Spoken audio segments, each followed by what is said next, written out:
Hi friends, இங்கே பார்த்தீங்களா எங்கள் வீட்டு செடியில் பூ பூத்தது. இது வந்து ஒரே செடி தான் பூ பூத்துருக்கு. எதனாலன்னு பார்த்தீங்கன்னா, பூச்செடி கட் பண்ணி விடுங்க. ரோஸ் செடி நீங்கள் வீட்டுங்களில் இருந்தால் நாங்கள் இவ்வளோ நாளில் கட் பண்ண அதுவே விட்டுட்டு வந்தோங்க. அதனால தான் பூவே பூக்கலை. இந்த முறை கட் பண்ணதில் நிறைய பூ பூத்து. நீங்களும் மெயின்டைன் பண்ணிக்கணும் ஃப்ரெண்ட்ஸ். இன்னைக்கு திங்கக்கிழமை நம்ம வீட்டில் என்ன சமையல்னு பார்க்கலாம். சூடாக சோறு, வெள்ளை சோறு, சுட சுட மீன் குழம்பு,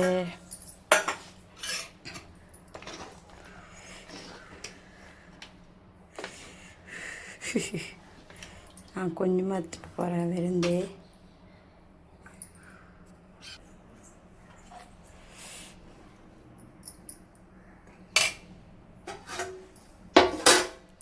இதான் நம்ம வீட்டில் இன்றைக்கி சமையல். பாய், நெக்ஸ்ட் வீடியோவில் பார்க்கலாம்.